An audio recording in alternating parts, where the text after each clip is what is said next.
मत सहल हमें जानो फिरता है फलक बरसों तब खाक के पर्दे से इंसान निकलते हैं. After the time has been in search for hundreds of years, it finds a glowing human face revealing itself out of the curtains of darkness and dust.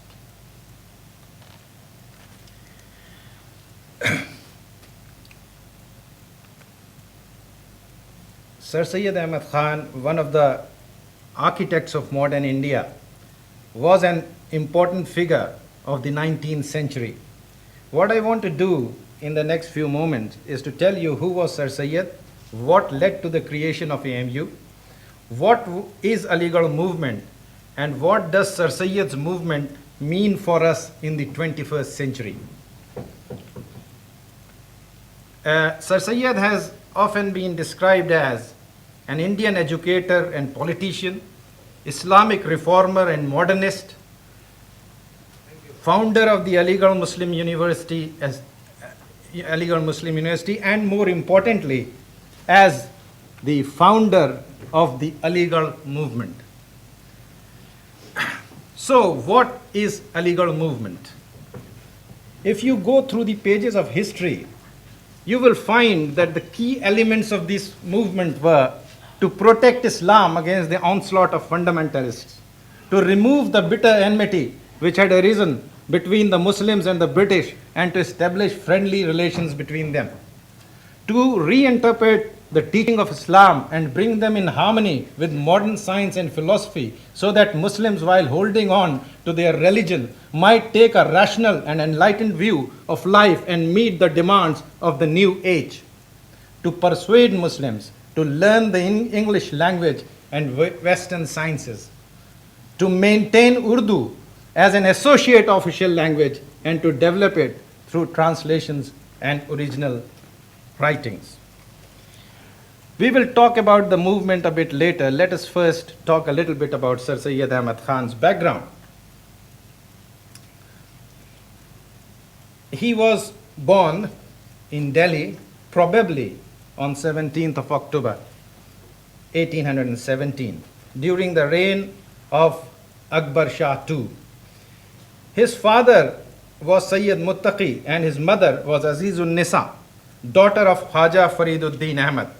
Sayyid Muttaqi was an officer in the Mughal courts and was in the good books of the emperor, while Fariduddin Ahmad, a scholar of Kashmiri descent, had good connections with the East India Company. So, through his maternal and paternal links, Sir Syed had the opportunity to closely observe two powers. One that was falling down and the other that was setting its feet on Indian soil.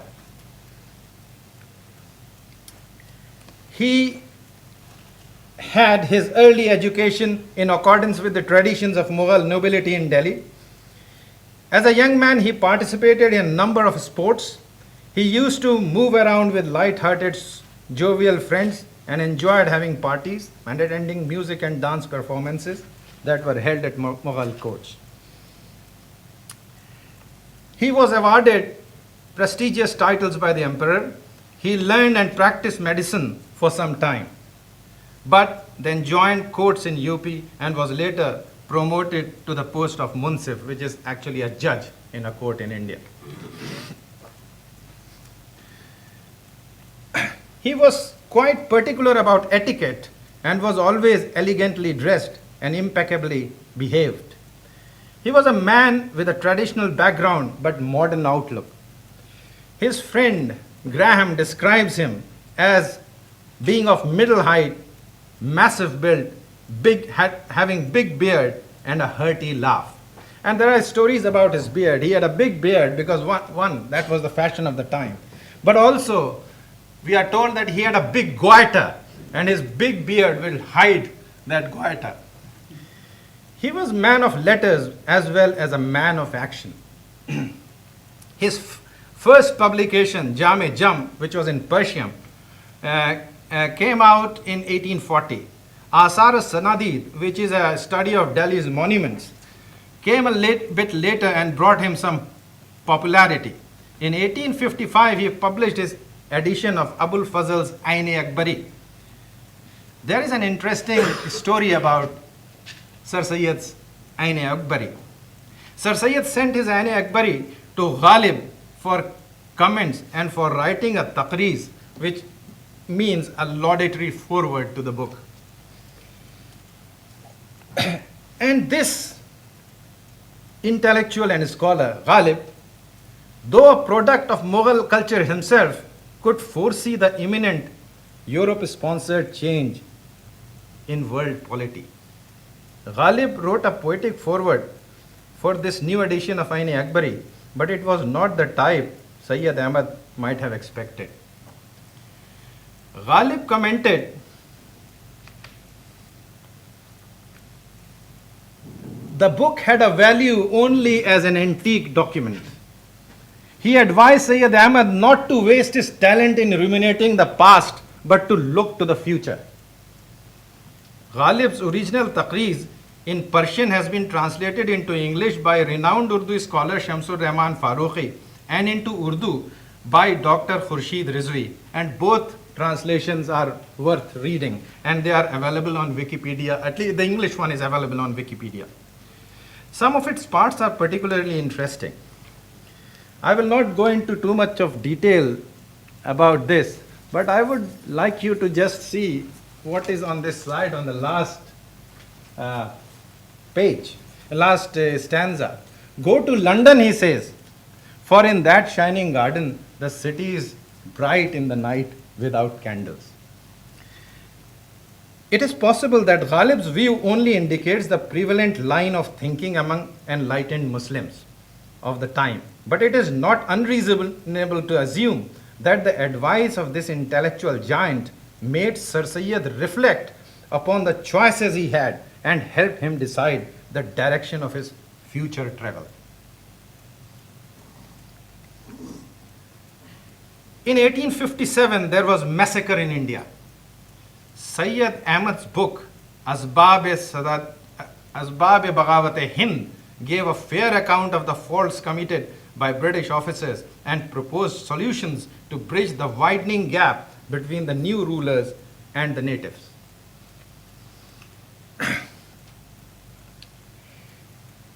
From 1859 to 1868, he was engaged in a number of activities aimed at public education and social welfare. And it was during this time, in 1864, he founded the Scientific Society with his friend Raja Jaikishan Das, and the society translated more than 40 books on electricity, meteorology, agriculture, and other subjects.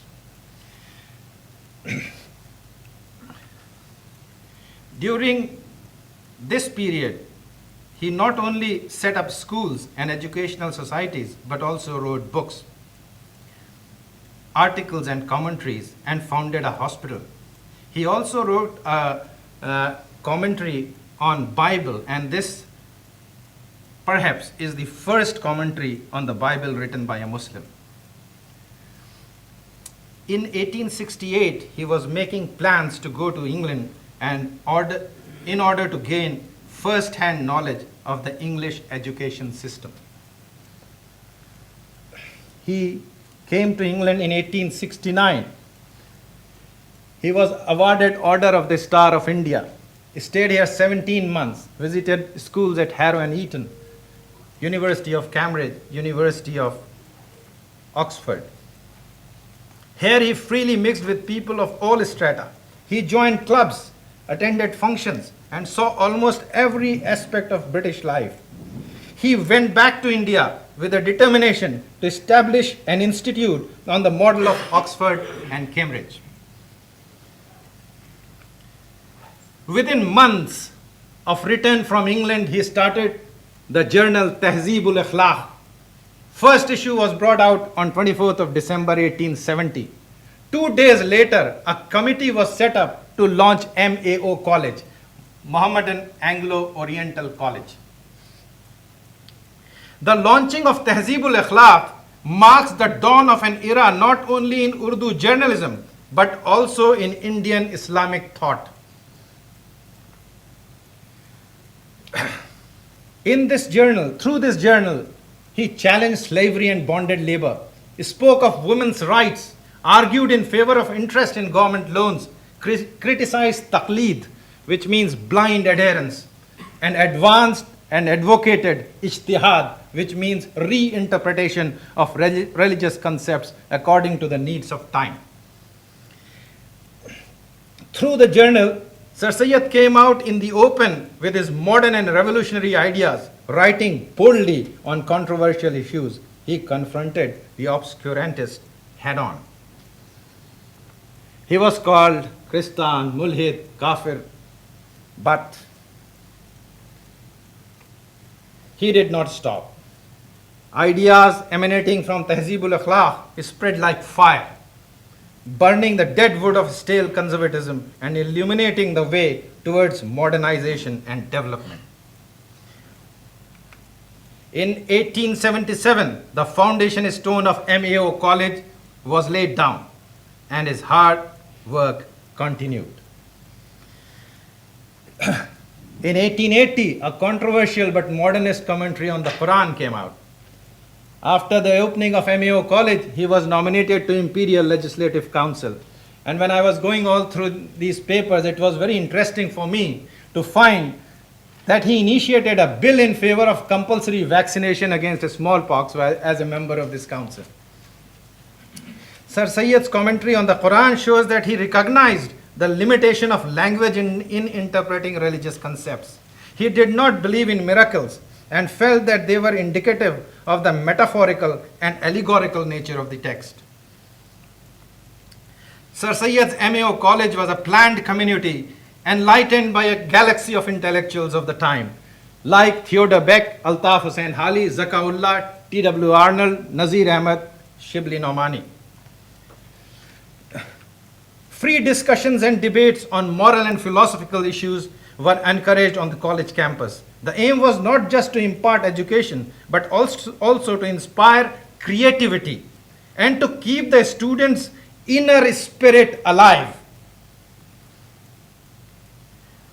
On 27th of March, 1898, Sir Syed's exceptional life came to an end.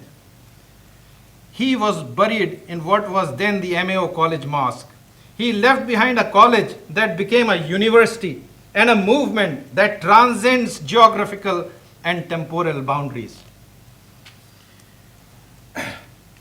Let us remind ourselves of some of his memorable quotes. I won't read all of them, but some important ones. The student will soon discover that truth is many-sided, and the world is good deal wider than his own sect or society or clan. India is a beautiful bride, and Hindus and Muslims are her two eyes. If one of them is lost, the bride will lose its beauty. It is my dream that Indian Muslims of tomorrow has philosophy in his right hand, natural science in his left, and crowns his head the kalima. O Hindus and Muslims, do you not both live here, and are you not buried in this land or cremated in the hearts of this land? Remember that Hindu and Muslims are words of religious significance only. Otherwise, Hindus, Muslims, and Christians who live in this country constitute one nation. His work gave rise to a new and liberal thinking among Muslims, which led to the emergence of a new generation of Muslim intellectuals and politicians who applied logic and reasoning in religious interpretations. One of them who was inspired by Sir Syed was Allama Iqbal, and he says about religious interpretations. The claim of the present generation Muslim liberals to reinterpret the foundational legal principles in the light of their own experience and the altered conditions of modern life is, in my opinion, perfectly justified. The teaching of the Quran that life is a process of progressive creation necessitates that each generation, guided but unhampered by the work of its predecessors, should be permitted to solve its own problems. Another one who was inspired by Sir Syed was Maulana Abul Kalam Azad. If religion expresses a universal truth, why should there be such differences and conflicts between men professing different religions? Why should one religion claim to be the sole repository of truth and condemn all others as false? In 1920, many years after his death, Sir Syed Ahmad Khan's dream came true. By an act of the Indian Parliament, AMU College became Aligarh Muslim University. And just look at the firsts of Aligarh. Now, how inclusive can a university be? The first principal of the AMU College was Theodore Beck, a Christian. The first graduate was Ishwari Prasad, a Hindu. The first chancellor of the Aligarh Muslim University was Sultan Jahan Begum, a woman. During the 19th and early 20th century, the period when the foundation of AMU College and AMU was being laid, many changes were taking place in the world. One of them was the increasing popularity in the West of the concept of secularism. The Oxford English Dictionary defines secularism as the view that religious considerations should be deliberately omitted from temporal affairs, or the view that education, especially that which is publicly funded, should not promote religious belief or include religious instructions. However, in India, the term secularism acquired a slightly different meaning. Indian secularism implies freedom of conscience and free profession, practice, and propagation of religion. And according to a prominent jurist, the basic philosophy of Indian secularism is consistent with the age-old Indian belief that truth is one, but it has many facets, and wise men describe truth differently. AMU College and the university at Aligarh developed and blossomed in the light of Indian secularism. New buildings were erected. Auditoriums and libraries were built. New colleges and faculties were established. New gardens were laid and old monuments were restored. Over the years, Aligarh as a center of education and learning has produced many eminent men and women in the fields of education, science and politics, fine arts and sports. And this is the university today. It runs 325 courses, has more than 95 departments, 12 faculties, more than 2,000 faculty members, and about 30,000 students. I will just give you some examples of figures who have kept Sir Syed Ahmad Khan's torch burning. Hasrat Mohani, Sheikh Abdullah, who actually started women's education at the Aligarh University. Sir Ziauddin Rafi Ahmad Qidwai, Dr. Zakir Hussain, the President of India. Khan Abdul Ghaffar Khan, Frontier Gandhi, Sheikh Muhammad Abdullah, Sher-e-Kashmir, and heads of state, Liaqat Ali, Ayub Khan, poet, Asrar al-Haq Majaz, Saadat Hasan Manto, story writer, film personalities, Begum Para, Renuka Devi, one of the earliest, lady actors, sportsperson, Ghaus Muhammad, tennis, Lala Amarnath, cricket, Zafar Iqbal, hockey, Talat Mahmood, Rahim Asum Raza, Mushtaq Ahmad Yusufi, the greatest Urdu humorist, Ali Sardar Jafri, Ismat Chughtai, Irfan Habib, Zahur Qasim, and I'm sure Mr. Vice Chancellor knows this face, Nasiruddin Shah, Shahriyar, and the present Vice President of India, S. Hamid Ansari Saab. So, today, students of AMU are spread all over the world. Just as Sir Syed prophesied when the foundation stone of MAO College was being laid down. He said, and I quote, "This small plant one day will turn into a mighty tree whose branches will spread all over the world."